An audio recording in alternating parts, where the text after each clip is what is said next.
The President has proclaimed emergency. This is nothing to panic about. ইন্দিরার emergency স্মরণ করে কালো দিবস পালন করলো করিমগঞ্জ বিজেপি। নমস্কার, আপনারা দেখছেন নববার্তা টুডের সঙ্গে আছি আমি সুস্মিতা।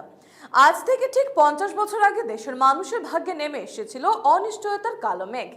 1975 সালের আজকের দিনে দেশের প্রধানমন্ত্রী ইন্দিরা গান্ধীর ইঙ্গিতে জরুরীকালীন অবস্থা অর্থাৎ ইমার্জেন্সি জারি করেছিলেন দেশের তৎকালীন রাষ্ট্রপতি ফখরুদ্দিন আলী আহমেদ। সেই আইনের আওতায় দেশের তাবড় তাবড় নেতাকে ধরে জেলে পাঠানো হয়েছিল, জনগণের বাক স্বাধীনতা কেড়ে নেওয়া হয়েছিল।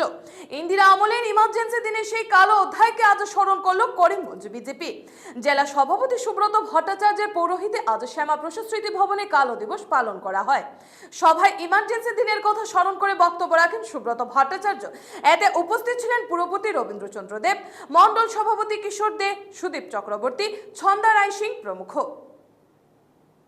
জরুরি অবস্থা ঘোষণা করা হয়েছিল আর সমস্ত বিরোধী রাজনৈতিক দল যেগুলো ছিল প্রত্যেক বিরোধী রাজনৈতিক দলের নেতৃবর্গ যারা ছিলেন তাদেরকে একে একে পুলিশ দিয়ে অ্যারেস্ট করে জেলে পোড়া হয়েছিল। সমস্ত পত্র পত্রিকা বা পত্রিকা দপ্তর যেগুলো আছে সেগুলো সিল করা হয়েছিল, পত্রিকা প্রকাশনা বন্ধ করা হয়েছিল। আর এই তাণ্ডব লীলা দীর্ঘদিন যাবৎ চলছিল। আর পরবর্তীতে এই দেশের ভবিষ্যতের কথা চিন্তা করে এই গণতান্ত্রিক রাষ্ট্রের গণতন্ত্রকে বাঁচিয়ে রাখার কথা চিন্তা করে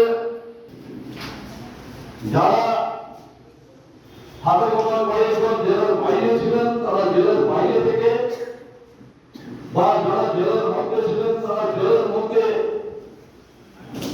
থেকে এই জরুরি অবস্থা বা ইমার্জেন্সির বিরুদ্ধে আন্দোলন ঘোষণা করেছিলেন, নির্বাচন ঘোষণা করতে বাধ্য হয়েছিলেন।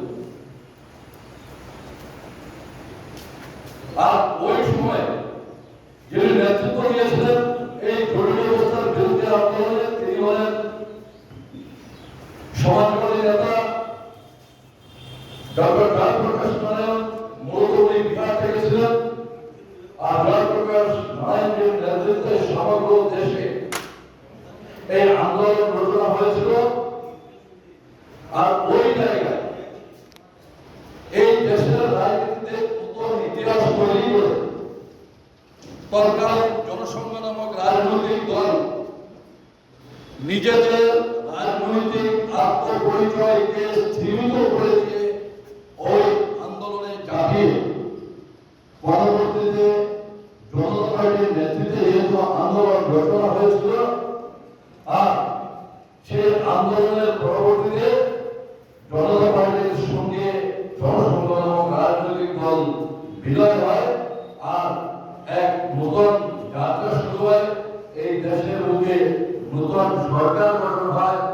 আর পরবর্তীতে ওই সময়কার জনসংঘের যারা নেতৃত্ব দিয়েছিলেন স্বর্গীয় অটল বিহারী বাজপেয়ীজি, লালকৃষ্ণ আডবাণীজি সহ সুন্দর সিং ভান্ডারী এরকম কয়েকজন নেতা যারা প্রথম সারির ছিলেন, যাদের সঙ্গে রাষ্ট্রীয় স্বয়ংসেবক সংঘের সম্পর্ক ছিল বা ওনারা রাষ্ট্রীয় স্বয়ংসেবক সংঘের স্বয়ংসেবক বা প্রচারক ছিলেন, যারা দৈনন্দিন সংঘের শাখায় যাতায়াত করতেন, সংঘের অনুষ্ঠানে যাতায়াত করতেন, জনতা পার্টির সমাজবাদী বা বামপন্থী যারা ছিলেন তারা যখন দেখলেন যে তাদের সঙ্গে বেড়ে ওঠা সম্ভব নয়, ওনারা সংঘের সঙ্গে সম্পর্ক রাখার কল্পনা বলে জনতা পার্টিতে বৈধ সদস্যতা বা ডুয়েল মেম্বারশিপ নামে এক নতুন বিষয় উত্থাপন করে এদেরকে কুটাসা করার চেষ্টা করছিলেন। আর ওই সময় বাজপেয়ীজি, আডবাণীজি ওনারা এক নতুন চিন্তা করে জনতা পার্টির সঙ্গে সম্পর্ক ত্যাগ করে নতুন যাত্রা শুরু করেন। আর সেই যাত্রা 1980 সনের 6 এপ্রিল তারিখে দিল্লির ভুবনেশ্বর কোটাতে অভিবর্তনের নামে নতুন রাজনৈতিক দল প্রতিষ্ঠিত হয়। আর এই রাজনৈতিক দল 1980 সনের 6 এপ্রিল থেকে জনতা পার্টি থেকে বেরিয়ে এসে ভারতীয় জনতা পার্টি নামে দল প্রতিষ্ঠিত হয়ে বাজপেয়ীজিকে সভাপতি হিসাবে নির্বাচিত করা হয় এবং প্রথম সাধারণ সম্পাদক লৌহ ঘোষ, লাল কৃষ্ণ আডবাণীজি। আর এই ভারতীয় জনতা পার্টি যাত্রা বর্তমানে চলছে। আর মাননীয় প্রধানমন্ত্রী নরেন্দ্র দামোদর দাস মোদীজির নেতৃত্বে তিনবার এই দেশে আজকের দিনে বিজেপি নেতৃত্বাধীন সরকার হয়েছে। মাননীয় মোদী তিনবারের জন্য প্রধানমন্ত্রী হয়েছে। দেশের অগণিত কার্যকর্তা সকলের সংঘবদ্ধ প্রয়াসে যে সময় জনসংখ্য থেকে বেরিয়ে এসে জনতা পার্টি হয়ে ভারতীয় জনতা পার্টি হয়েছিল, আর ওই সময় প্রথম নির্বাচনে মাত্র 2 জন সাংসদ নির্বাচিত হয়েছিলেন, সংসদে মাত্র 2 জন সাংসদ ছিলেন।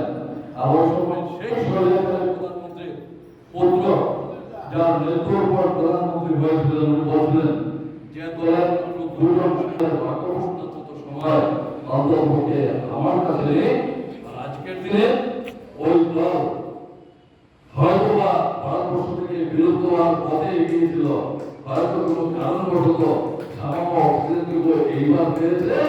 আর আমরা দেখেছি এইবারে সংযুক্ত গণতান্ত্রিক জোটের প্রথম সভায় বিহারের বর্তমান মুখ্যমন্ত্রী নীতিশ কুমার মহোদয় আমাদের মাননীয় প্রধানমন্ত্রী নরেন্দ্র মোদীজিকে উনি বলছেন যে কোনো কারণে এবার কিছু সংখ্যা ওনারা পেয়ে গেছে, আপনি নিশ্চিত থাকুন আগামী নির্বাচনে ওনারা আবার বেড়ে নেবেন, আর আবার আপনার নেতৃত্বে এই দেশে নতুন যাত্রা শুরু হবে। আমরা নিশ্চিত আছে আজকের দিনে ওই বড় দিবসে ওই জরুরি অবস্থা কায়েম করার পর যারা যারা কারাবরণ করেছিলেন বা পরবর্তীতে যারা আত্মত্যাগ করেছিলেন, তাদের সকলের প্রতি ভারতীয় জনতা পার্টি করিমগঞ্জ জেলার পক্ষ থেকে আজকের এই মঞ্চ থেকে আমরা তাদের প্রতি শ্রদ্ধা জানাচ্ছি।